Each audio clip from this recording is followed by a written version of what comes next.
Okay, so good afternoon and welcome to the latest edition of our series of webinars for teachers across the MENA region, Middle East and North Africa. Although we're delighted, as usual, to see one or two people from even further afield.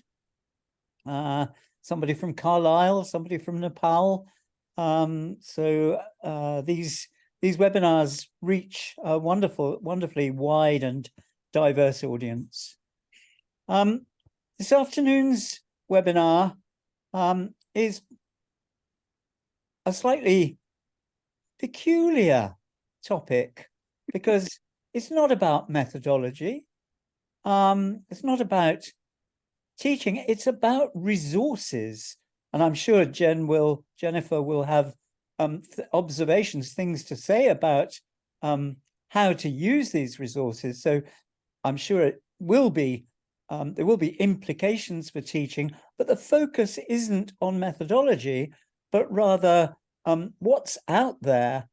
And as I'm sure you all know, in the internet age, we are privileged, we're lucky to have access to a huge range of very often free resources, and technologies are developing all the time. I'm sure you're also very much aware of the constant debate that there's been since the beginning of this year worldwide, particularly amongst teachers and people concerned with education, though in society at large, about the virtues and risk factors associated with artificial intelligence, AI. And one of the implications of new technologies, particularly for teachers thinking of their responsibility as educators, is the implication, the need for learners to develop new forms of literacy. So it's quite common now to talk about digital literacy or literacies as a countable noun, literacies in the plural.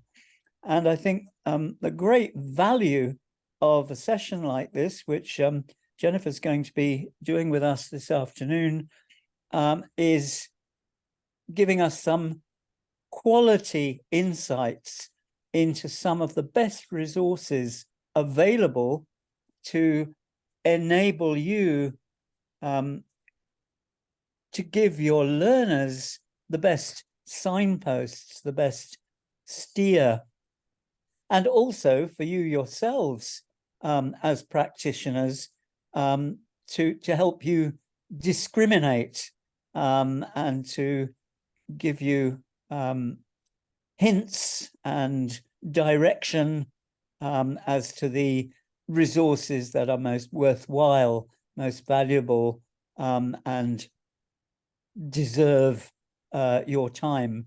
Because when resources are at their best, they can enhance our lives as teachers, and it's great to have someone who has a lot of insight into those resources and can help to point the way.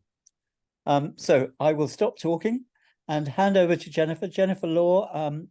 Jennifer, I think, has already introduced herself in advance, and I'm sure she'll introduce herself again. Please keep the chat box for chat. And if you have questions during the webinar or at the end, please put them in the Q&A box, because it will be easier for us to pick them up there. And hopefully there'll be time towards the end for Jennifer to respond at least to some of them, if not all of them. So Jen, over to you. Thank you so much, Alan, and hello.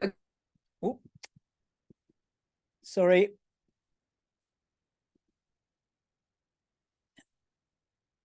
Sorry, Jen, my finger slipped. Okay, are we okay? Have I got my Yep. voice? Okay, Yep. so hello everybody, wherever you are in the Middle East and North Africa. So lovely to be with you today. As Alan mentioned, my name is Jennifer, often known as Jen to my colleagues.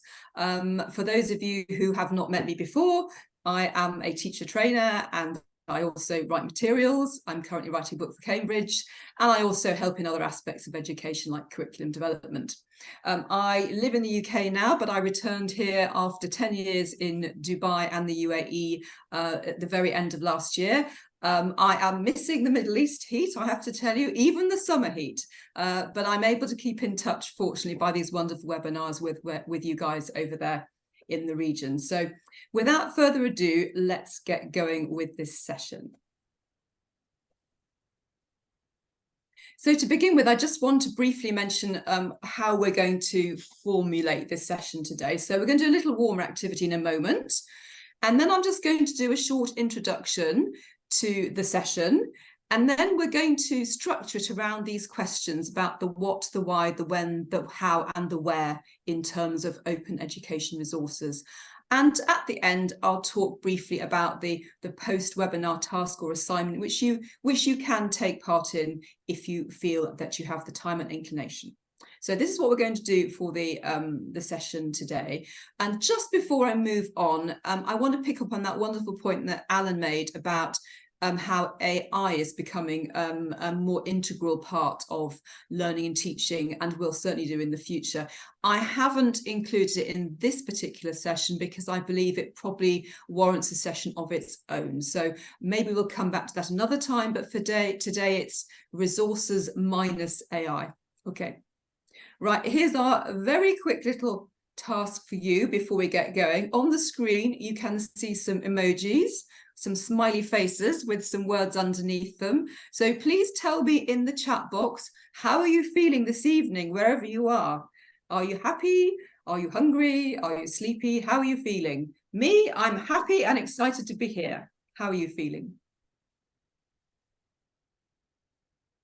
Oh, lots of happy, smiley faces, excited. Someone's feeling a bit angry. Oh no, help. Excited, lots of happy and excited. Oh, I like to see that. No one's feeling sick. I'm glad about that. Excellent. Good. Lots of happy people. Brilliant. Okay. Well, I hope I can keep that smile on your faces as we move forward. Okay. Let's carry on, shall we? So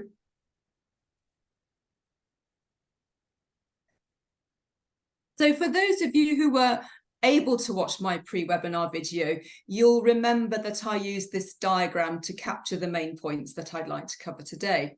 But I also know that some of you may not have been able to watch the video. So let me just take a moment to walk you through this graphic on the screen. So for the what, we're going to look at what we mean by open education resources. And I quite often will refer to them as OERs, so it's just a shorter word. In the why, we're looking at the reasons for bringing OERs into our classrooms.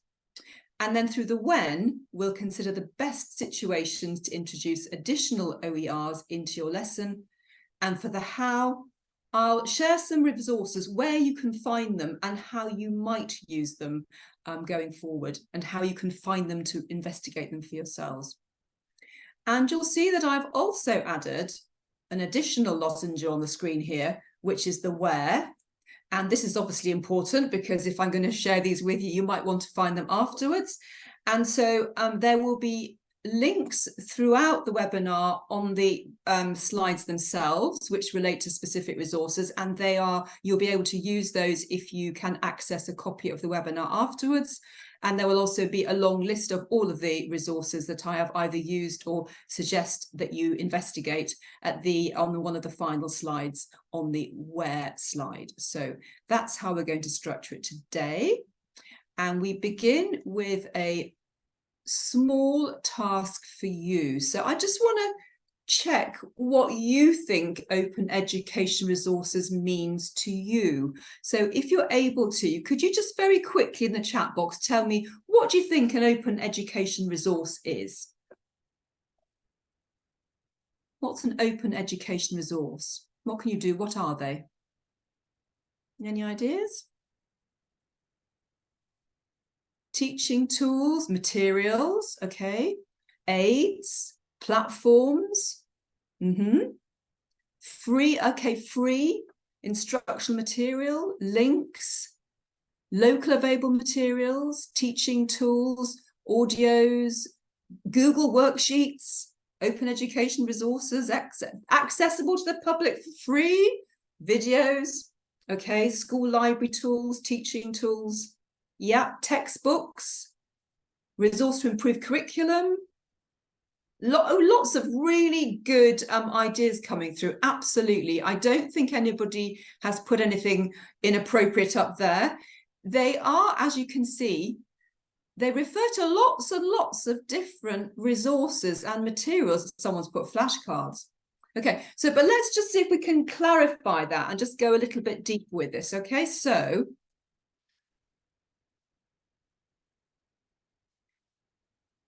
have a look at this really great graphic that I found while I was doing a little bit more reading for my session today, because I really think it captures the core concepts of open education resources. So just have a little look at this, have a little read for yourself, and then I'm going to home in on some of the aspects of the graphic. So have a quick look at the graphic.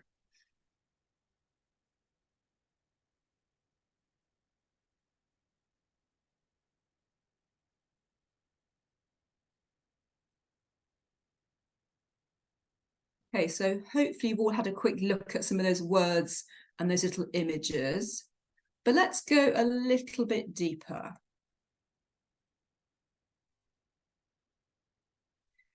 So hopefully, again, I did send out through DOA and the organising team a couple of digital resources that you could read before the session, which you may or may not have had the chance to do. So what you see here should resonate with you if you've read the resources, and if you haven't, I can see that a lot of you have an understanding of what we mean when it comes to open education resources and what they might be, like textbooks, videos, modules, tests, software, materials, all sorts of things.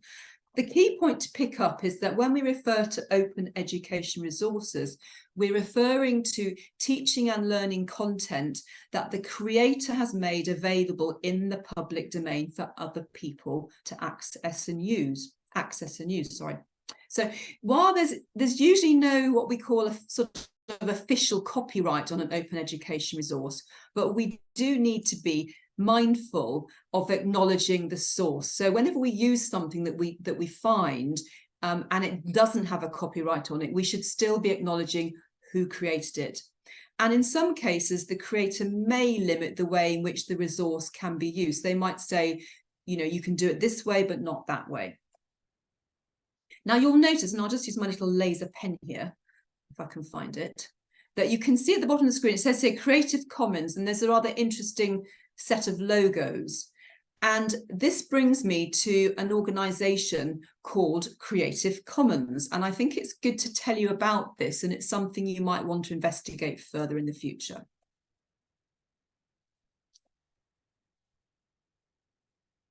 So you can read as well as me. So can you, if you can, read what's on the screen? I'll also see if I can enlarge it a little bit for you, if you have.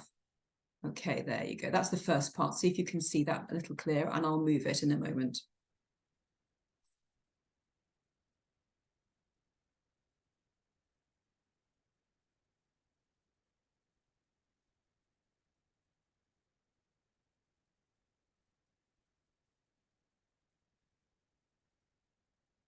Okay, so hopefully you've had a chance to read that. So this organisation champions the cause of open education resources and particularly highlights the importance of acknowledging the creator. So you'll see that I've included a link at the bottom here. There you go. Okay, and it takes you to their website if you want to read any more in your own time. But basically what they've done is they've created a guidance framework and a series of logos that the creator can add that lets people know how they can use a resource.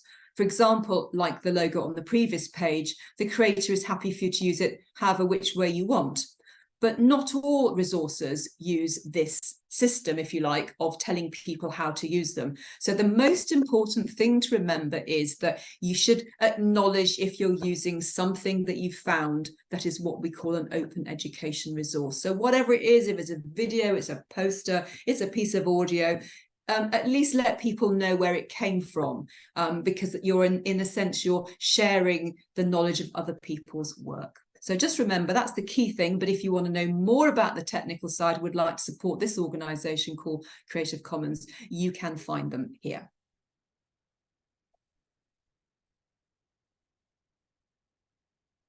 Now, as we all know, there are lots of resources out there on the internet, but not all are of the best quality.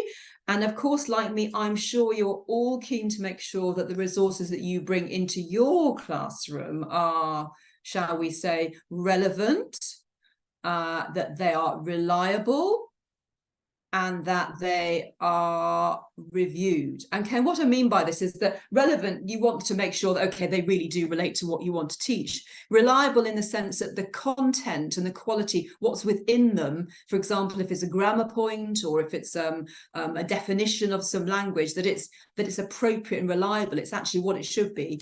And reviewed, it's great if the material comes from a site where other people have had eyes on it and given some feedback to the person who's produced it, even if it's peer feedback, people who use the site together, but where lots of people are accessing it and able to give some input. So we're looking for quality the whole way. Okay, and remember the Creative Collective that I mentioned before, they're out there trying to really help that concept of pushing quality for everybody as well. Okay. Now, all the links that I'm mentioning here today, by the way, just remember again, they're all available. So this one at the bottom of the page for Creative Commons, you can get onto it if you get the PowerPoint afterwards. Okay, so let's move on to the why we should use OERs. And I just want to say at this point, guys, this is sort of the background information to what they are. We're going to do some practical things afterwards, but I think it's very important that we have a really clear idea of what these resources are before we start playing around with a few of them. And I want to start with the 5 R's. So can you just take a moment to find them on the graphic that I've put on the screen here? And I might just try and enlarge it for you again. Oh, I can't get them all in there, can I? Yes, I can. There you go. So have a read and see what those 5 R's say.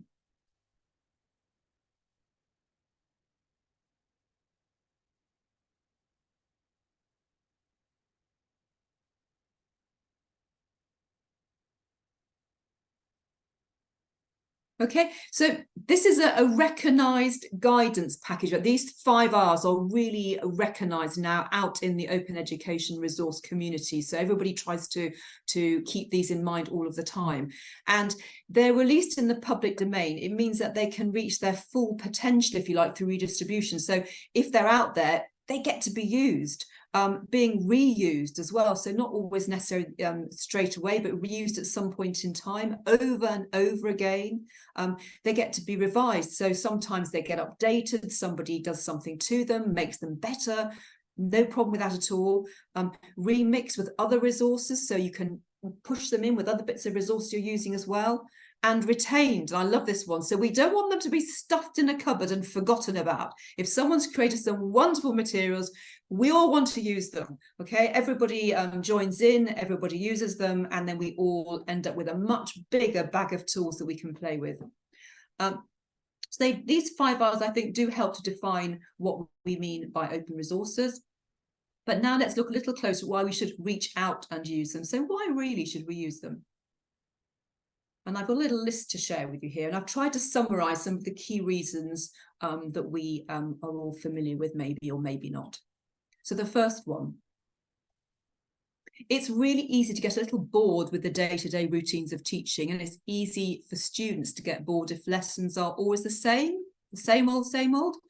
So seeking out open education resources can ignite creativity in both how we teach and the outcomes we set our learners to achieve. So here, that's one reason. What else can we say? Course book content may not always resonate with your learners, maybe for social cultural reasons, or maybe you know that the topic is unlikely to fire up your learners' curiosity. So, you could maybe supplement existing materials to make them more interesting. And this is an interesting one. They're tried and tested, they're often peer reviewed. So it means that you're getting to use something that is of good quality. So why not give them a go?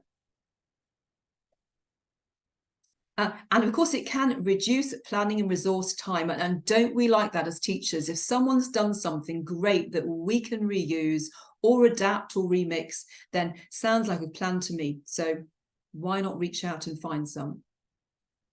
And here's one to remember as well. You can also be a contributor to OERs. So you can also share your resources through certain platforms. So you don't need to just be a user, you can be a contributor as well. And here's another one. They are a really good source for supporting you in your professional journey, because like everybody out there in the world, if you like, in a profession, it's very unlikely that we stop learning. There's always something new coming along, some new idea, some change to the way we can do things. So finding outlets where we can read about it, expand our knowledge and our skills and maybe our attitudes has got to be a good thing. And there are some fantastic resources out there that will really support us in our own professional growth. And more from the learner's perspective, I suppose. Course books have a 5-year lifespan, about that, before they get revised and updated. I'm saying approximately. So OERs can offer new content to replace or complement existing content that may feel a little bit out of date, and it brings a little fresher feel to it sometimes. So it's not that you're going to throw your course book away, but sometimes you might want to just replace a part of what's on the page, if you like, with something a little bit fresher. And that's good for the students because it's going to pique their interest, hopefully. Someone once said that variety is the spice of life, and that goes for language learning too, of course. And we talk a lot these days about different ways of learning or different learning styles. So open education resources can help us to respond to and to embrace opportunities that for doing things differently and responding to the way our learners like to learn too. So we can find things out there to support us in doing that. What about reshaping? So if we include online content such as videos, images, text like online newspapers, and of course much more, we can encourage learners to also source and interact with content, and they can then build some autonomy into their learning experience, and particularly in this digital age. So even though maybe, say, in this classroom, you don't have the opportunity for students to be going live on computers, there's sometimes the opportunity for doing that through homework. So we need to encourage in as many ways as we can for them to reshape that experience where it's relevant to today's world. When we use OERs to bring in topics and activity types that resonate with our own learners and classroom learners, with our own learners, we're more likely to get them motivated. If it's a topic that they're not interested in, then they're probably going to start that sleepy look on their faces, whereas we want to sort of go, oh, never thought about that. And that might get them to then engage with the rest of the lesson. And sometimes you need to go out and find a material that will do that for you.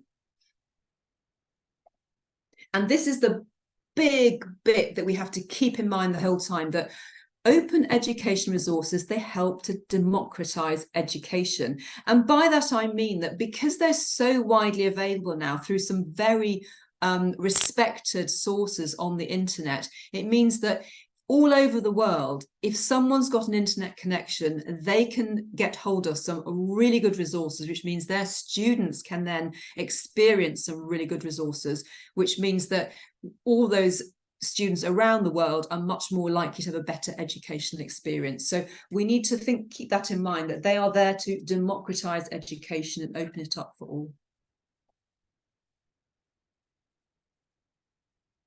So when could you use OERs? The why and the when are, of course, quite closely linked. And we talked about replacing content in the why. And to add to that point, because international publishers try to write coursebook content for the wider international teaching and learning audience, you may find content that is sometimes not really appropriate or is not really relatable to your culture particularly. And in those cases, you could replace a text, for example, with an open resource and then maybe adapt the activities that are in the course book to match it. So it's not that you're going to have to completely redo everything, but you might want to change a portion of it to make it more relatable and appropriate. When you find a course book topic that's really interesting and your students really like it and get into it, you can then enhance or supplement with additional OERs and maybe capitalize on their engagement. And you could do this sometimes through the homework, if you like. So you can give them tasks to do online that really continue that engagement rather and enhance the learning experience. And of course, extend learner engagement through the homework. And the other thing is, you know, in our classrooms these days, we try to get the students doing more talking less. I mean, I know I'm talking away today, but generally speaking, in our classrooms, we want to get more collaboration between the students, build a partnership with the teacher, and we can often facilitate this through things like online apps and platforms. And I'm going to show you an option later on through the Padlet app, if you are familiar with it or not. And as I mentioned in the why, learner engagement and motivation is key to learning, and introducing a new topic or language point can often be supported by using open resources such as videos and realia to capture the learner's interest, and also quizzes to establish prior knowledge and so on. So I've listed some options that you can explore further later in this session, and you'll see some we'll do together and some you can find on the links, the where page, the links page at the end. Okay, so we're moving on to the how, and I just need to check my timer here because yes, we're doing okay. So we've got about an hour to go, and we've got lots of time, I think, just to go through this. Now, you have to bear with me because I've got a lot of links and I might have to come out of the PowerPoint so you can see what I want you to see and then come back in again. So if we get a little bit of a technical glitch, bear with me, because I think it's nice for you to be able to see these things and not just have me talking all the time, okay? But here is what we're going to try and walk through today. And if I have time, I'll go to my list at the end and I'll open up some more. So I'm going to start off by sharing an example with you from the British Council Resources Bank, which is just the most amazing place. I'm not just talking about the adapting, I'm talking about what you can find there and then whether you would need to adapt it or not adapt it or use in its current form. But we're going to look at something there, because if you're not aware of this resource, then this resource bank, you really need to go and have a check it out, okay? Next, we've got we're going to look at online resources, things like online dictionaries. Now, these are just a mine of information and they are getting better and better. So we're going to look at an example today from the Oxford University Press Dictionary, and I'm going to show you some of the things that you can do with that with your students. And then we've got other downloadable resources. As I say, I'm trying to pick out some different ones for you today, things you might not have found before. And we're going to look at something from the Cambridge Life Competencies Framework website. That's a mouthful, isn't it? But because remembering that when we're talking about language, there are all sorts of other aspects of learning come into play. And this is quite a nice website where you can find these activity cards, which will show you how to encourage things like collaboration and critical thinking and so forth in the classroom. If you're like me, I believe that words are the answer to communication at the very start of it all. Without words, we have nothing. So I always like to encourage teachers to build their word walls in the classroom, or to build their students' vocabulary books, or whatever it might be. So we're going to look at resources that you might be able to use to put on your walls or your word walls. And I'm looking at an example today from a website called the Flash Academy. Then in our fifth example, we will look at some international publishers. We've got some raised hands. Yeah, Marwa raised hand. Do you want to put a question, Marwa, in the Q&A? Have you put one there already? Someone says, is the recording for this webinar available? Yes, it will be. Garda says, are there certificates? Can you help with that one, Alan? I believe there are, but I'm not sure if it's for the webinar. Yes, there will be information about that at the end. Excellent. Okay, so the other raised hands, it's helpful if you can put it in the Q&A, because we can pick it up a little bit more easily. Okay, and we'll do our very best. Where are we? So yes, international publishers. So today we're going to look at Macmillan. They have a site which is very good called One Stop English, and we'll have a look at some of the things they've got to offer and an example.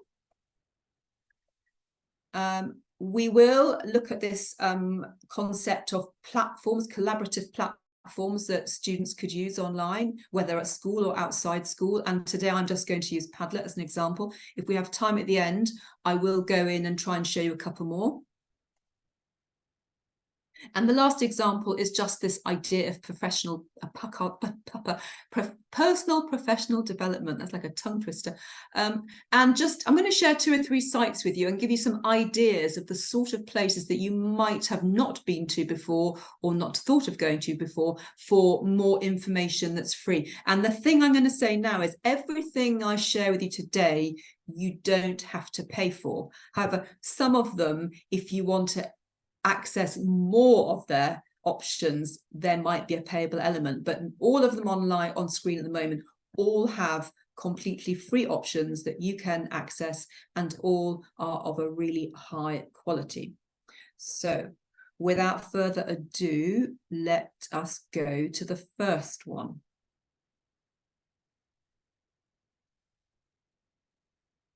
Now, I'm just going to take a sip of water if you don't mind.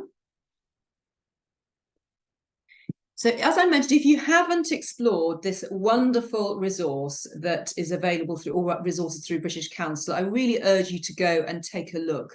And you can see again here's the link at the top of the page. So when you get the PowerPoint slides, you'll be able to use this, and it takes you directly into their resources bank.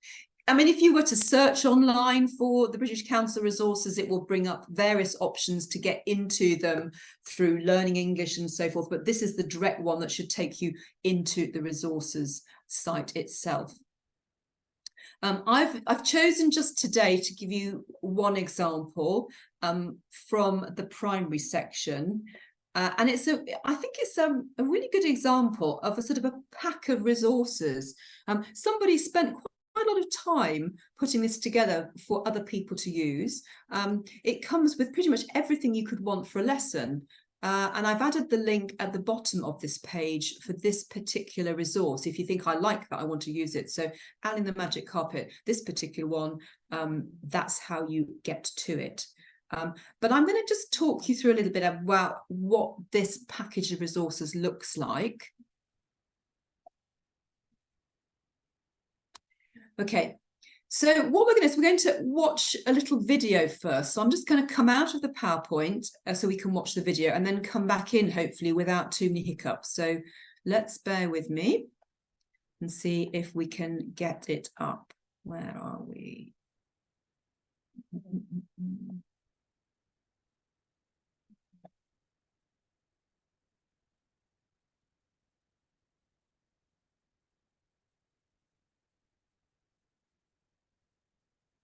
No, not at the moment. You just have to, it's going to take me a little while to find it. Oh, here we go. Right, that's it. Okay, so where's he gone? Let's find him. Here he is.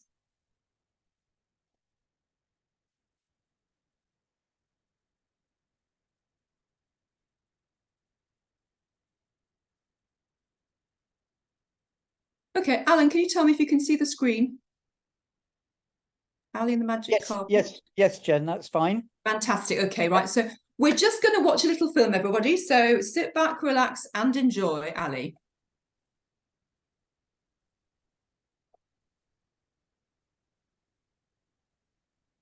One very hot day, Ali finds a carpet in his uncle's shop. What's this? Suddenly the carpet jumps. It moves and flies off into the air. Hey, what's happening? A loud booming voice comes from the carpet. Welcome, O Master. I am a magic carpet. First, they fly high up into the sky, and then they land in a jungle. It is hot and wet, and it's raining. It's raining. Yuck! Then they fly to the desert. It is very, very hot and dry. It is very, very hot today. After that, they fly to the South Pole. There is lots of ice and snow. It's freezing. Brrr. Where are we now? I can't see. In the mountains. Can you see me? It's very foggy. Then they fly to a forest. It's very windy there. Oh, it's windy in the forest. Then they fly to an island in the sea. There is thunder and lightning. Ah, let's go home. What a storm. Finally, they fly back home. The carpet lands in the shop and Ali gets off. Wow, what an adventure.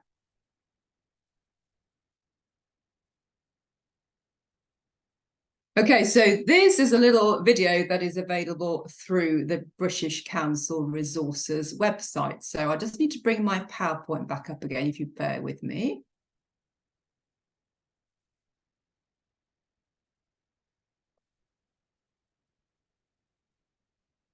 Okay.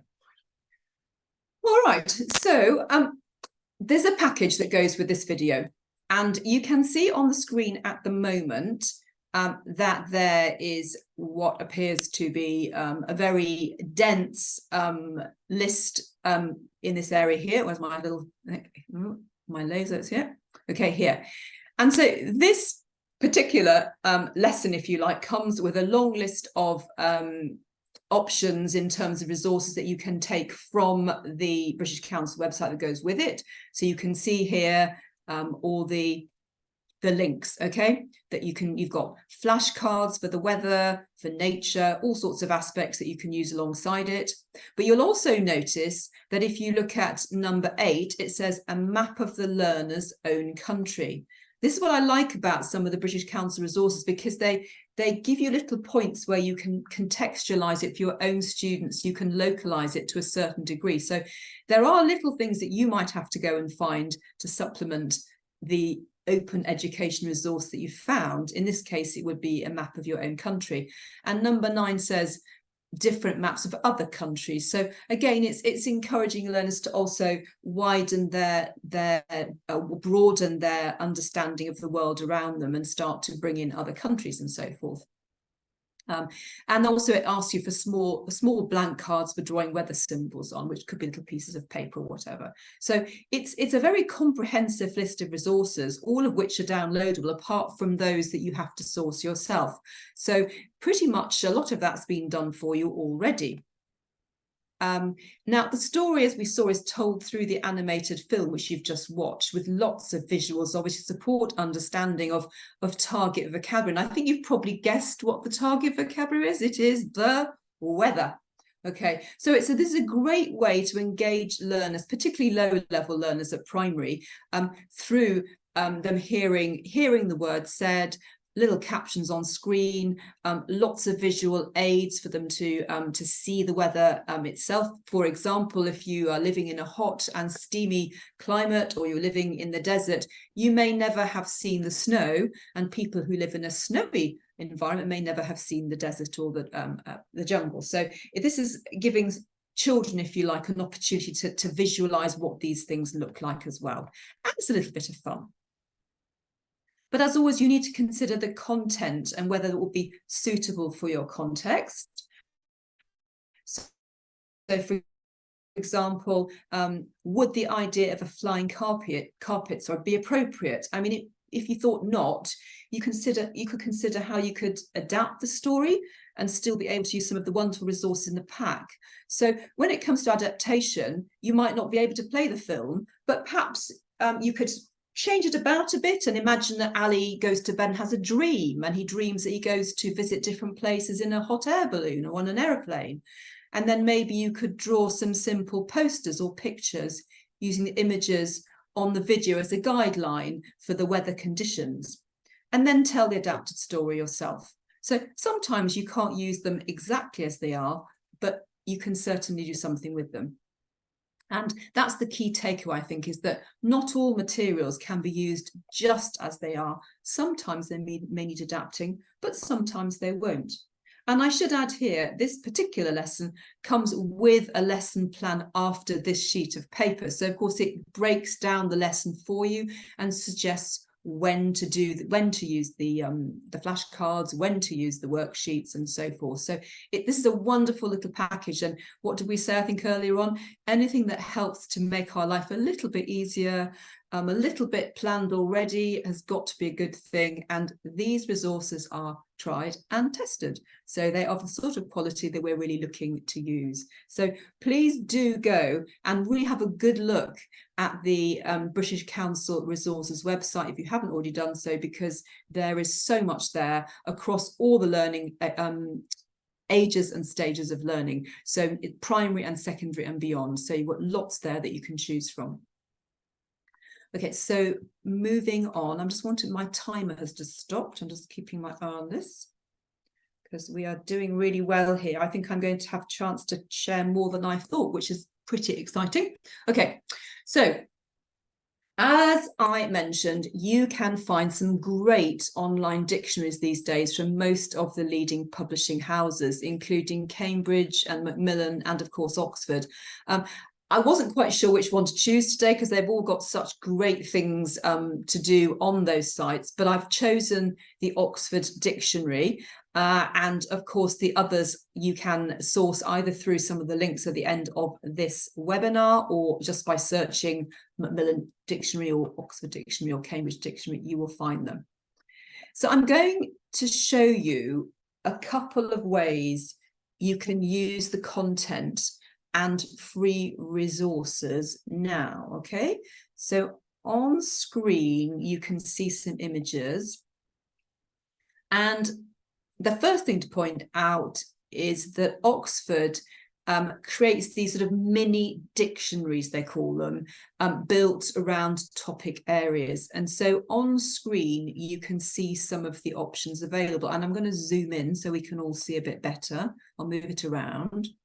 So you can see we've got animals, appearance, communication, culture, leisure, notions, food and drink, look, functions, people, politics, society. There are lots and lots of them. But the point is that it's rather fantastic because they grouped these words together in these topic areas, which is sort of taken some of the work out of it for you, if you like. And what we're going to do is take a closer look at one of these tiles, I'm going to call them, or one of these topics, these little mini dictionaries. And we're going to go for, I think, let's have a look. We're going to go for culture. Okay, we're going to go into that culture dictionary now. Let's have a go. Right. Are we opening? Aha. Okay, yeah. You might want to just switch your presentation to slideshow or present. Oh, has it gone off? Has it gone? Okay. Yeah, You got my notes again. we did. Yeah. Well, you could. I can just be quiet. Just hold on a second while I do that. It's because I switched out to the other thing. Right. Okay, click with that one.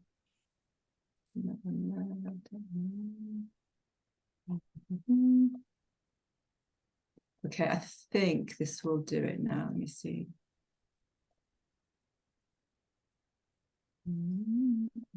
Yeah. Okay. I'm going to put my notes on and tell me that if are they visible? Not visible. No, that's fine. Okay. Okay. I just want to point out, by the way, guys, they're not a secret, my notes. So if you do have the copy, they're quite handy to refer to maybe if you're going to use it later. So although it's not good to see them now, maybe they are there for your reference later on. So we are on the page, we've opened culture, and then we've got some more information. And I need to zoom in here again so that you can see it more clearly.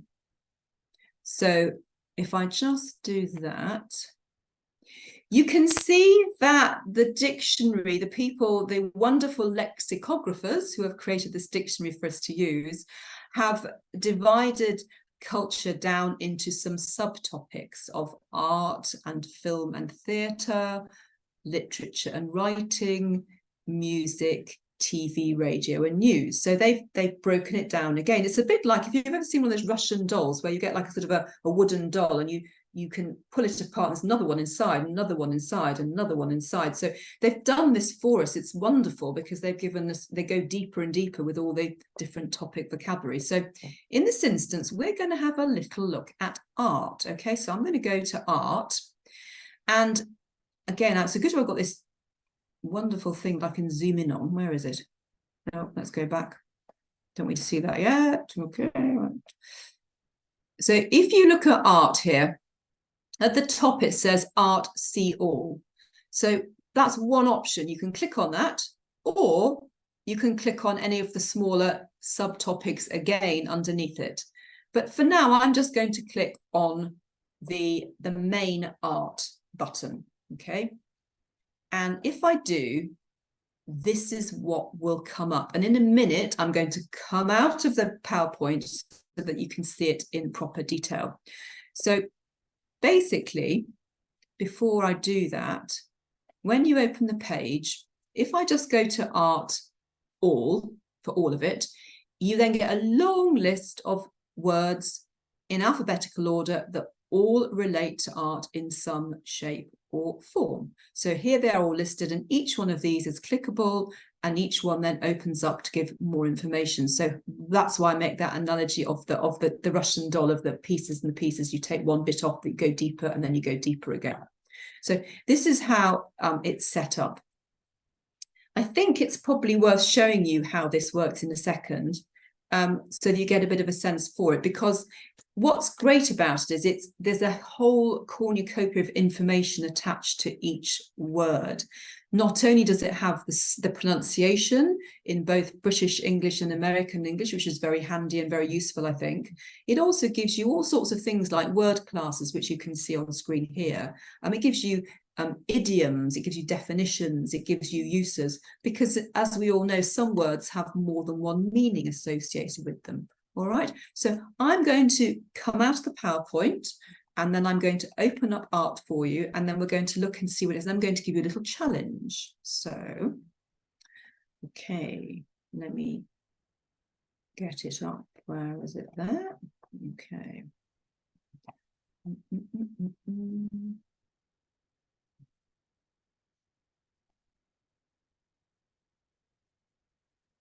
Now we'll just do a screen share now that I've got it. Where's he gone? There he is. Right, can we see that? I hope that's visible. So this is that page that you saw on my screen. And as I scroll down, you can see lots of lovely words. And Alan, if you're there, you might just need to tell me if this comes up. I'm going to click on art, the actual noun art. Yes. And it's opened into the page that goes with art. So here we have this lovely bit of information. So we've got art, and that says it's a noun.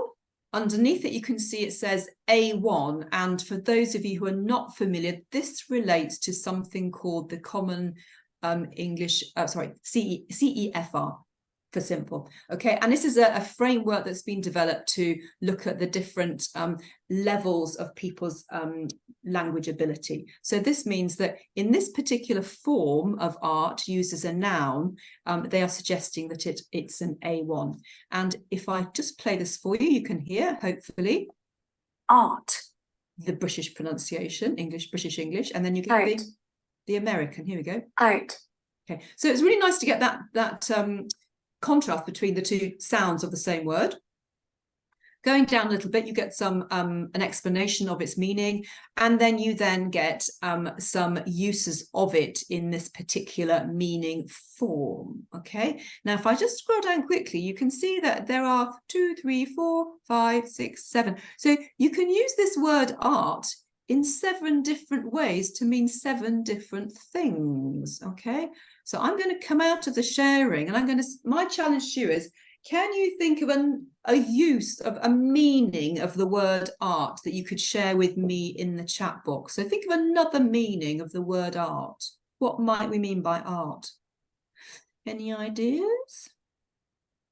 If you had to give a definition to anybody, what would you say it meant?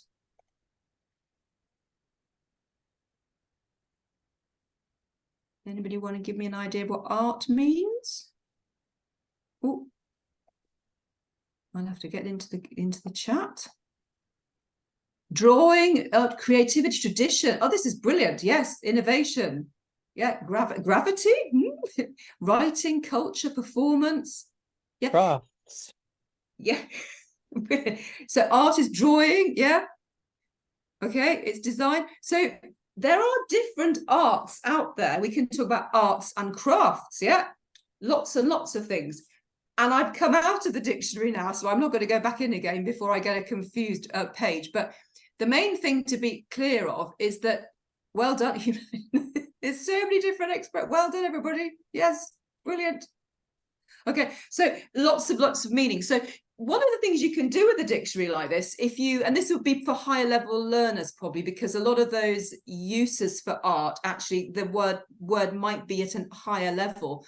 But certainly when you are, say, starting a lesson where the topic or the reading might be about art, you could start off with a warmer. And if you have got an interactive whiteboard where you can go into you can get live onto the dictionary, then you could actually start off by playing with the dictionary and maybe bringing it up, getting them to listen to the American and the British, having a go at saying it both ways. And then you could maybe challenge them to come up with as many meanings or uses of the word art, or writing sentences with the use art before you go into your main lesson. So dictionaries are useful for lots and lots of different things. Now I'm going to put my PowerPoint back up again, which probably means I'm going to show you my notes, but let me see if I can do that without showing you my notes. What's happened there? No, I have to close a few things. There we go. Right. Okay. That's it. Okay. And back to full screen. I'm talking to myself, but never mind. Okay. And this one here. Okay. So that's something you can do with this Oxford University Dictionary, but there is other options as well, which I just want to share another one with you now. So if I can get to my next page. So also it's got, when you go into the Oxford Online Dictionary, and if you follow my link, and again, it's at the top here, top of the page, if you want to use it, no problem at all. You can follow the link out of this webinar after, so it's there. But today, if you go on at the top, there's the tab, the tabs along the top. One of them is resources. So if you go specifically to resources, then you get more options of things that you can use. So for example, using our zooming button, we've got pictures. So you've got some really great images to support your learners if you need to. You've also got some worksheets for collecting vocabulary about topics, and you've got some teacher resources. You get some free lesson plans. Now, what I should say is some of these are free, and then some you might have to then start purchasing. But find out what's free. If it's free, use it, and you don't have to always pay for things. So I thought it'd be quite nice to share a worksheet with you, and because we were on the topic of art, I found the worksheet that goes with it. So here it is. And the worksheet in this case is designed to guide the learners through using the online dictionary.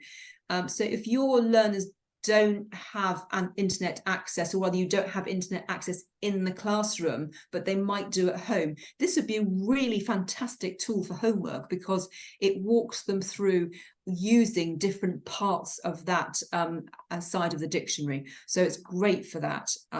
It also means that it familiarizes learners with the way dictionaries work and what they can find in there. And it relates not just to the online dictionary, because if you buy the paper version, a lot of it is set up in exactly the same way. So it really gives them a better understanding of this wonderful source of information about language and how to use it. So all the communicative aspects of it, like idioms, expressions, fixed expressions, things that we use when we, add them, collocate them with other words and so forth. So this is a really lovely little resource here. And of course, it comes with also a teacher guide on how to use it. So again, they don't leave you floundering. The how is quite easy in some cases because they're showing you how you can use it. One thing to point out here is that these worksheets are accessible, obviously, online, and they are downloadable. So you could potentially adapt them to use with a paper dictionary too. Now, this particular one I'm showing you today is the language within the instructional language, or the language that tells the students what to do, is not low level. It's more in the B1, B2 band. So again, you might think that's too high level for my students, but you might pick out aspects of this and simplify it and still use the concept with your students. So again, don't be afraid to adapt something, and all you have to do is just make a little mention somewhere of where you got it from, and if you've adapted it, or if you're using it in its normal form. Or if you're like me, quite often I just copy and paste the internet link is the easiest way to do that, to acknowledge its source. So if you haven't tried the dictionaries online, have a play, have a go. Fantastic stuff there that you can use. Okay, moving on. So the next one. Jen, Yes. could I just interject with a question of Yes. mine? Are there keys to these worksheets? The answer key, yes, it comes in the teacher's resource that goes with it. Okay, thank you. Yeah. So yes, absolutely crucial. It's always good to know that we've got the right answer and someone can help us out. Yeah, there is a little sheet that goes with that too, for sure. Yeah, thank you. And Alan, just if you see any questions coming up, do flag it, because I'm just plodding on through. So if I can't see them, I've got my sharing screen keeps getting in front of my Q&A. Okay. Moving on, everybody, we've got on screen now here some resources that come from the Cambridge Life Competency website that I mentioned before. Here is the link at the top of the page. You'll hear me keep saying that, but there you go, just as a reminder. And these particular cards, these activity card packs, to find them, you would have to follow this link, and you would have to scroll down, and you will come to some wonderful brochures that explain all these different life competencies. There's a brochure for critical thinking, a brochure for collaboration, a brochure for learning to learn, and so on. So you've got those as a resource that you can use that will help you to understand better what your students can do at different ages and stages of learning, and it gives you some good can-do statements that you can use maybe when you're doing your lesson plans. So you get these. It also breaks down resources into primary, secondary, or young learners, teenage learners, and adult learners as well, which is very handy. And then as you scroll down, you come to these wonderful pack of cards. Okay, and they look like this. So here you go, you get a little pack, and it says for young learners, for teenage learners, and adult learners. Okay, so they're little packs, and they are printable, so you can print them off at any size you like, but these are references for you, but some of them contain things that you could copy directly for activities too. Okay, so we're just going to take a look at an example from one of the packs. Okay, and this card comes from the secondary learners pack, and it's from the critical thinking section. And I'd just like you to have a read yourself. So I'm going to make that larger. So have a read. I'll stop talking. You can have a read yourself.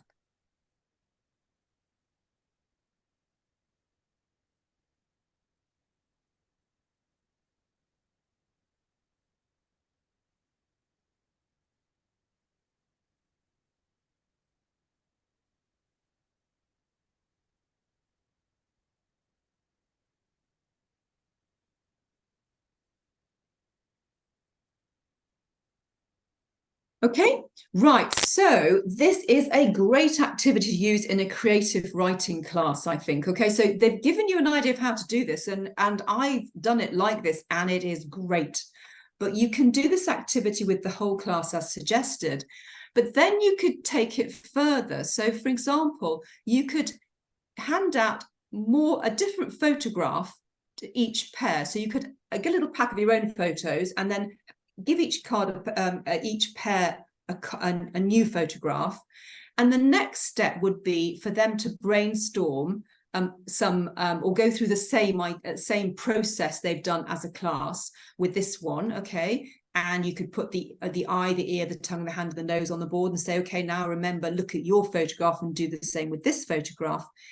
And then from that, you could then get them to brainstorm a story that from that photograph. So build a story around the photograph and write the first draft together.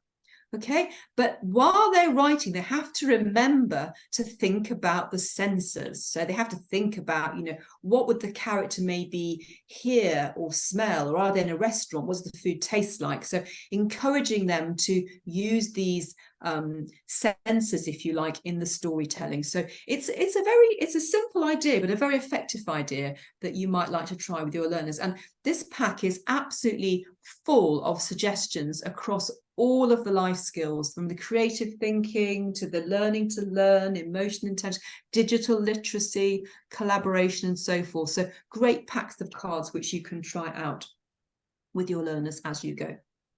Okay, how will we go next? I'm not going to try and open the link on this one. We'll just go straight on. Okay. Now you might be familiar with this one because we looked at it at the beginning, if you remember.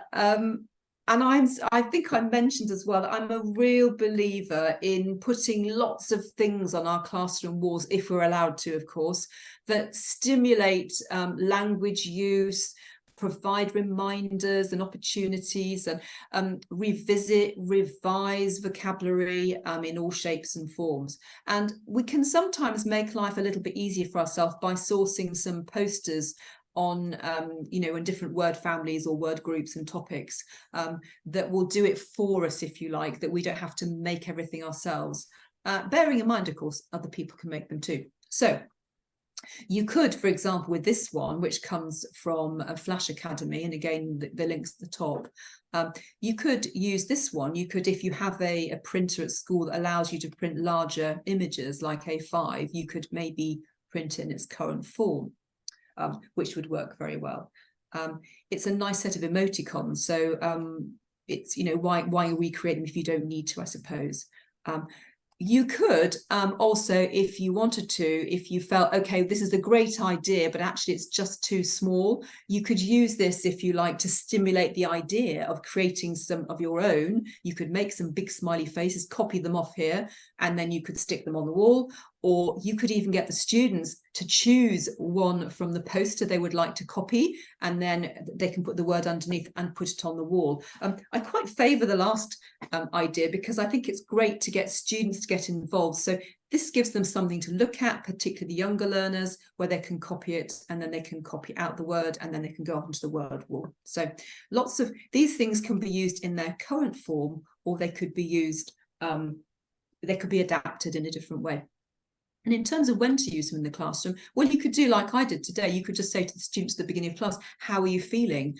It's good to get a feeling actually for the way people are. And if the students are allowed to be honest, maybe you might get sleepy or I don't feel a bit sick or I'm a bit hungry. It's not a bad idea to get those feelings, to know what's the mood of the room, if you like. And if the students get comfortable with telling you how they feel, then that's sometimes a good indicator of how you might need to keep these things in mind during the lesson if you've got somebody who's feeling a little bit sick or worried or something like that. So it can be very handy. But I hope that most of the time you get lots of excited and happy ones as well, like we did today. So I hope you're all still smiling. Have we had any questions so far, or shall we keep going? I think we can keep going. There are one or two questions. They're very specific, and we could perhaps pick them up at the end. At the end. Okay, right, no problem. Just going to have a slurp of water. Okay, so moving on. Here we come with, is he coming? Yeah. This is example number 5. And if you remembered, I talked about this idea of going to some of the international publishing houses because most of them have some area where they have some free resources. And again, we would imagine that these should be of a quality because they have been reviewed many, many times. So Macmillan is one of them. And so I chose it today just to share something with you. Now, it's got a dedicated website for teachers and it's called One Stop English. And I will try and take you there in a moment. But I also wanted to point out that some publishers periodically will bring out special publications for free that you can also access. And the one at the top you can see here, which I noticed has come out recently, is this one here called the One Stop English 10th Anniversary ebook. And it's rather nice actually because they've brought this out as an anniversary piece. It's free. It's got lots of ideas for teachers in there, both subject or language. And it comes in different forms. So you can download it as a PDF. You can download it as an ebook. And it also has an audio that goes with it. So it's a really rather nice freebie. And in there might be some rather nice ideas that you could play with and adapt. But I'm going to leave that for you to maybe go and explore for yourselves later. But when you come to the main website and the landing page that you can see here, you can, if you just make out at the top, here we go, it splits it down again to make it easy for you. So you've got children, teenagers, adults, and then you've got professional development for yourself and online teaching. So it's beautifully laid out, very easy to access the resources. And of course, there is a search button as well. So we can, I think, take a little look at something from here. Okay, and what I would say was if you do decide that you'd like to take part in the post-webinar assignment, again, here's another really great place to go with a big sort of option, if you like, opportunity to find different bits and pieces. But I would say I would champion the British Council because I think that the one thing that the British Council maybe does a little bit more above the publishing houses, that British Council operates all over the world and they've got people teaching and training all over the world. And so they quite often bring a lot more cultural knowledge maybe into some of their materials. It's just my personal feeling, if you like. So so I wouldn't say don't come to these websites that come with the publishing houses, but don't forget the British Council because quite often they're operating in your country. Okay, so let's have a little example from here. And here's a resource called Hit the Word. And this comes from the primary section, and it comes the teacher user guide, and the activity is described as being for younger learners. But the point of fact is, I pulled this one up because it could be used for lots of different purposes, both young. It's more, I would say, yes, in its current form, the activity that they suggest goes with it is for young learners. But sometimes we have older learners who are at a lower level of learning, if you like. They're coming into English later. And in that case, we still need images sometimes to support learning. So things like this can still be used in one way or another. However, the point I was going to say was that in this instance, they're suggesting that there's a particular game, but you can do so much more with it as well. So always think about how you can adapt activities. Always look at them and think, oh, I like that idea, but what about? Don't be afraid to try out something new. So I had thought with these that they come out at A4 size at the moment, but they could be enlarged. You could enlarge them on the computer and you could cut them out. And you could stick them around the room, for example. One of the things that I often like to do, I don't teach primary anymore, but when I have taught primary, if I'm training primary teachers, we often talk a lot about drilling. So those activities where you get to say the word in different ways over and over again. And these sort of pictures are quite good for drilling. You can stick them around the room. The most important thing is that everyone can see them. And you can do the point and say. You can say things like, I point, you say, or point and repeat. So you can start off, for example, you might point at the chicken, and then you point at the chicken, and you say chicken, and the students say chicken.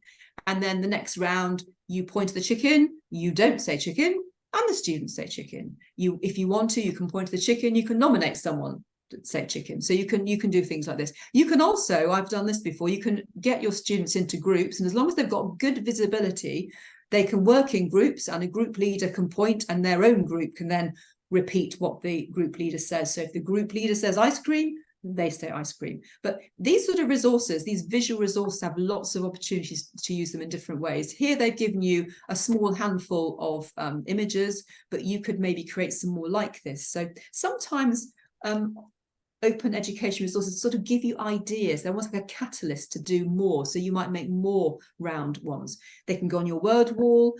You can get the students to write out the word cards that go underneath them and stick them on the wall. So the image has been created for you already. So don't be afraid to adapt and play with them, but also don't be afraid to use them in their current form as well. We're doing well here, guys. We've got 2 more to go, and then we should have time for questions, I hope. So apps and online platforms are also a resource, and I noticed that people put that in the chat box, so well done everybody. And Padlet, if you haven't come across it, is a great tool for creating collaborative activities and projects particularly. Now I've taken a screenshot here of the Padlet that I've created, which is part of the post-webinar assignment, okay? And you can see that there are 3 sections. Okay, primary, secondary, and other. And under each section is a little cross under each one like this. And this means that anybody that's got the link can add something to that section. All right.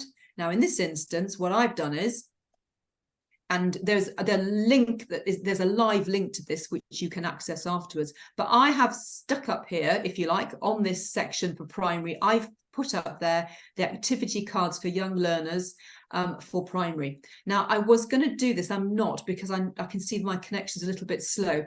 But basically, the key thing to let you know here is that when you press that plus button, you get a little image, and you can either upload a photograph, you can create a link, you can put in an URL link into something, which is what I've done here. You've got different options of what you can share, a file, a Word document. You can share all sorts of things through the plus button.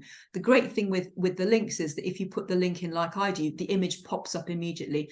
And then you can write underneath it. In this case, I've written underneath it which particular card I like using, and which one I use and why I like using it. So I'm going to suggest when you do take part in the assignment, or if you take part in the assignment, and if you try out an activity or a resource and you submit your assignment, that you just take a moment to go to this Padlet and upload the resource that you tried and let everybody else know about it, okay? But in terms of our learners, I've just shown you this because it's multifunctional for me today using this one image. But with learners, what you can do is great for projects. This could be project number 1. This could be group 1, group 2, group 3. They can have a name. It could be, the dolphin group, the starfish group, or whatever. And if they're doing a project, this is where they can put all of the things they're creating. So if they've gone off and found a video they want their project team to see, they can upload the video here. So really great place for students to create things together or access things together, and also a great way for you to see what they're doing, and also for the other teams to see what other teams have been doing. So really great sharing portal if you've got the bandwidth That's my only point I would say, is that if you've got reasonable internet connection, it's great. If it's not so good, students might still be able to use it from home, and then you can access it yourself to see how things are going. But these are great. These sort of things are really useful for bringing students together in this digital age. Right, okay, and I'm going to do one more because I want to leave a little bit of time for questions at the end.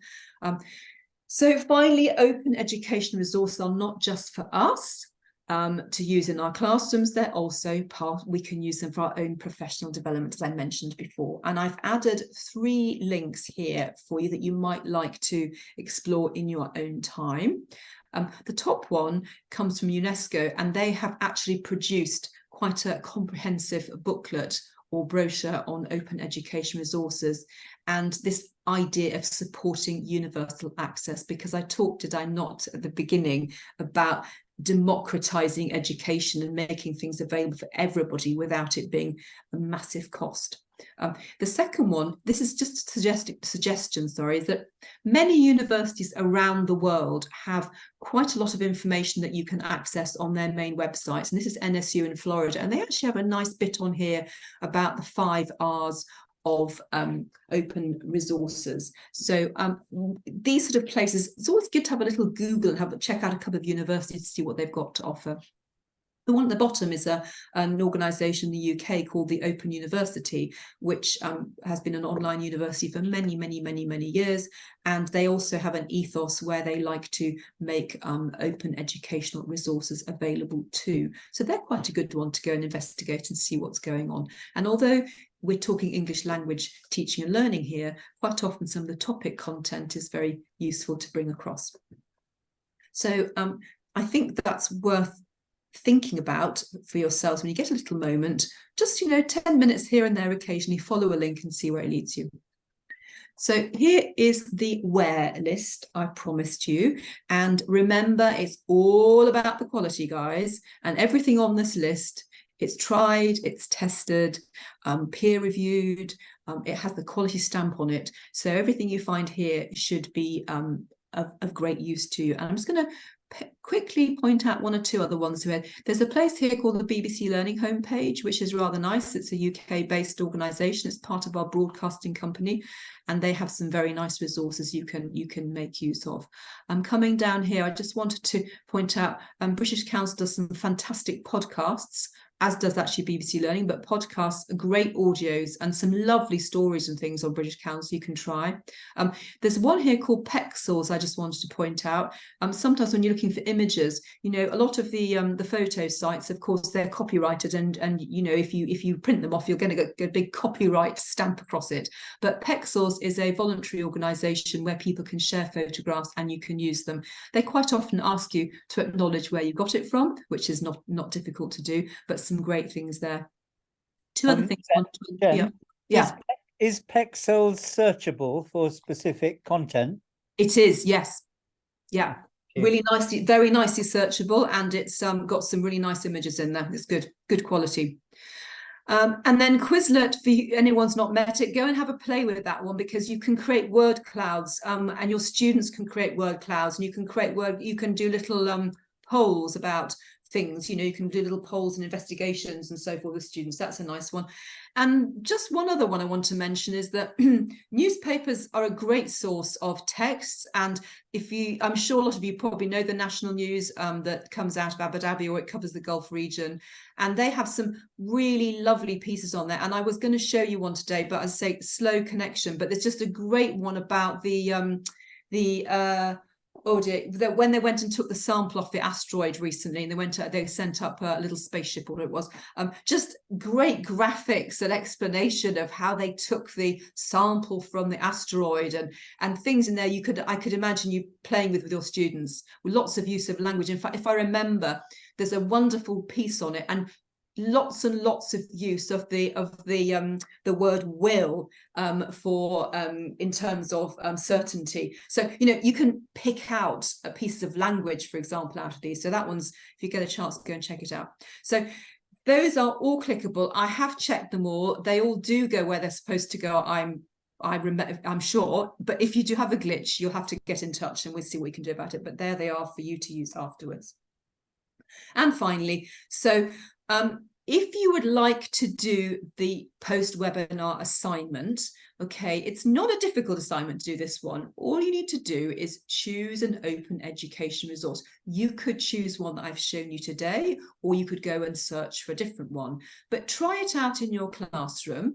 Now, you'll need to create your lesson plan using the template. And I think we could probably share that again. Can we, Alan? Can we put it in the chat box? I will, yes. If you can, I'll find it if you can't find it. So, but you will need to do your lesson plan, and then follow the procedure to show us how you used it. If you were using an existing lesson plan that you've picked up from one of the sites, I would urge you to try and maybe see if you can just adapt it slightly, just so that you play with it a bit more rather than just use it straight away. Or indeed, if you're going to use it, at least we need to find out how you found it, how well it went. So in that case, it will be just brilliant if you could put it on the Padlet, because this could be the start of something special. If a few of you share some resources and share them on that Padlet app, it means that you can tell people how it went for you, what you might do differently, what you thought was fantastic about it. And then we're continuing that whole idea of reusing and remixing and sharing some wonderful resources. So that's the challenge. And as I say, I know busy lives, but if you get the chance and you feel you'd like to do the assignment, please join in, and please tell us how it went in whatever you decided to use for your assignment. Jen, I've put the lesson plan template in the chat. Thank you, Alan. And I've also put my email address as probably the easiest way for people to submit their assignments. If Fantastic. they send them to me, and I will pass them on to you. Perfect. And I've put that on screen now, Alan. There's your Right. as well. So belt and braces. Thank you. So that, ladies and gentlemen, brings me to the end of my input today. Thank you for joining me. I think we've got 5 minutes left if we have any questions. And I know it was a very fast gallop, but I hope we've given you some ideas. Right. There's a general question, which I'm sure is on everybody's mind. Are these resources free forever, or do they have a trial period and then you have to start paying for access? I know, I guess it varies. Yeah, that's a really interesting question. I would say that, so for example, if you go to British Council or One Stop English, or quite a lot of those are free forever, but don't forget the people who moderate those websites and those resources will sometimes take them out, or will take them away to adapt them and put them back in again. So sometimes they may come and go in terms of availability. But there are some websites where the free things stay free forever, but if you want a deeper access, you would have to pay for it. So it's very much site by site. You have to see as you go. Then there are a couple of questions about practical aspects of this from the teacher's point of view. How to deal with time management. I think this means the teacher's own time management effectively, as searching, checking for quality, selecting, downloading, accessing, all takes time. And then there's the question of internet speed.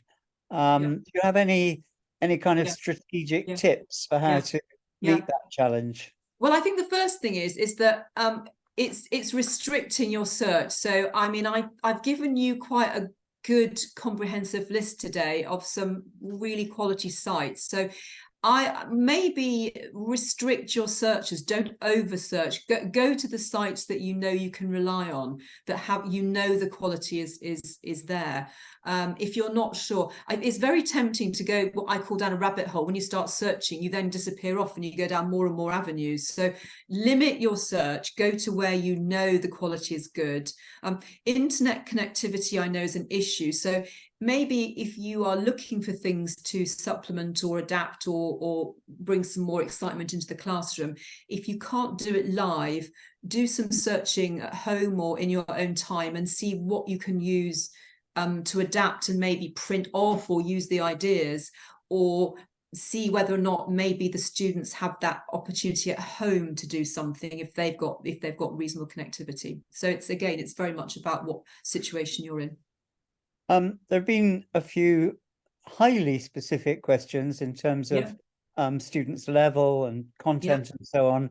And I don't think we can address each of those individually, but I think it does raise the point of identifying resources that match some particular work that you're doing or particular level that you're teaching. And I noticed how helpfully the Oxford Dictionary results were tagged with CEFR levels. You pointed that out. And the same is very true of British Council Teaching English resources. Yes. They're really well categorized according to level, and also according to skill or language, aspect of language. So I think I imagine you would agree, Jen, that take advantage of those sites which have done the legwork for you and have arranged their resources very helpfully according to level or according to skill or according to content. Yeah, no, totally agree. And it's back to the quality, isn't it? So these sources that really have the the quality stamp, if you like, they've done it, as you say. And the thing, particularly with when they are telling you about things like CEFR levels, the Common European Framework of Reference, which is that wonderful organization that has basically examined language, and it's created can-do statements predominantly that tell us what you can do in terms of your skills and your language, depending on where you are, your learning. Now, if you're not very familiar with it, if you're able to access resources that tell you that, it helps you to build an understanding of what A1 looks like or what B1 looks like in terms of skills and abilities. So yeah, go for the quality, go for the British Council, go for the Oxford University, Cambridge, the people that will have done the research. Yes, I think that's an interesting point that you made about building up your own kind of mental profile of what the level is, what it looks like, by looking at lots and lots of examples, and that begins to give you a clearer sense of level. And perhaps one final topic, a few people have been asking about classroom management, and whether you happen to have come across any open resources that are particularly relevant or useful in terms of improving classroom management. Yeah. Okay. So yes, I'm not here to plug Cambridge, but I'm going to plug the framework, the life competencies, because if you go to those little packs, particularly when it comes to things like communication or collaboration, they've got some very nice little strategies and activities that help in classroom management, particularly when it comes to collaborative tasks, or when it comes to building learner autonomy and then deciding who's doing what role, for example. So all those sort of management strategies, if you like, to be able to get the students organized into their groups or teams or whatever it is that you want to do. So I would suggest that that's a good starting point to go and check out those cards. In terms of if it's sorry, I'm okay. I was going to say just a quick example of if you were looking to encourage collaboration and how you manage that and how you get students to collaborate together in a semi-organized fashion. There's one activity which I've used a few times. I actually played with it in teacher training sessions, but you have to make a little set of flags. You have a set of white flags and a set of green flags. And then if your students are going to work in groups, you give each table a white and a green flag. Something they're not sure about, and not sure how to do that. You're breaking up a bit, I'm afraid, Jen. Oh, what a shame. I was going to say, can you hear me now? Yeah, it's coming and going a bit. Have I gone? Yeah, try and finish what you were saying. Oh, we got as far as white and green flags. Try and finish what I was saying. I was going to say that with those little flags, that's right, yeah. So each group has a white and a green flag. And then if the group needs some help with something, they hold that flag. And another group, if they notice they can hold up a green flag if they want to come over and help. So it's a quite a nice way of encouraging collaboration in an organised way and allowing students to help each other without a lot of shouting going on. So that was one suggestion that I thought you might like to try. That's lovely. Thank you. And thank you very much for the session, Jennifer. It's been really rich and practical. And judging by the comments in the chat box, I think it's given people lots of rabbits to chase. Yes, and pull out of hats. Lots of yes, lots of people have been asking, as usual, about certificates and about the video recording. You will receive notification through the British Council Facebook group and the other networks that you have with a link to the recording. We're saving all the recordings of this whole series of webinars in a playlist on our YouTube channel.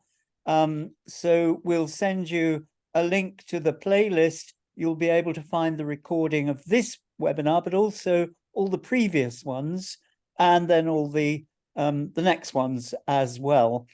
And we've put the link for a survey, which will then take you to your certificate. So the deal is, the bargain is with the British Council that you go to the survey, you complete the survey, and then you get the link for the certificate. And the certificate is something that you can, it's kind of self-access certificate. You can put your own name into it. Rather, so you won't receive a certificate with your name, you'll receive a link to the certificate which you can customize with your name. And that link has gone into the chat box on a number of times. The last time was just a couple of minutes ago, so it should be visible to everyone. And I think that's everything, unless Joa or Amira, if you have anything that you wanted to say or to add in conclusion. Lots of people saying thank you. I think someone else was said they still couldn't see the lesson plan template in the chat box. Can they get that directly from anywhere else? Yeah, let me see if I can share it again. Yes, I just got that came through in the Q&A. Would they get that directly from DOA or anybody else would be able to? I'm sure they get it from British Council, but I can copy it in again right now. Okay. And DOA's just put up the link for YouTube, I can see. Great. So it'll be a couple of days before this recording goes in there. And also I can make available the final copy of the PowerPoint. If I send that, can go out as well. Oh, that would be great. Yes, because all the links are in that. That's the way they can get to the links. Lots of people have been asking about the links, of course. Yeah. So all the links are inside that PowerPoint. So we'll put that in a place where people can get to it. And I've just put the lesson plan template up again. Great. Okay. Thank you once again, Jen. Thank you. It's really impressive time management on your part, as well as lots of really practical, really useful links and lots of ideas about how to make them. Well, it lived up to the title of making the most of open education resources. So thank you so much. Thank you everyone for being with us. And we look forward to seeing you again next month. I'm not sure yet if that will be the second Friday or the third Friday in November, but we will publicize that and send out information about it right at the beginning of next week. So thank you once again. Wish you a enjoyable rest of the weekend. Okay, bye-bye everybody. Thank you, Jen. Bye.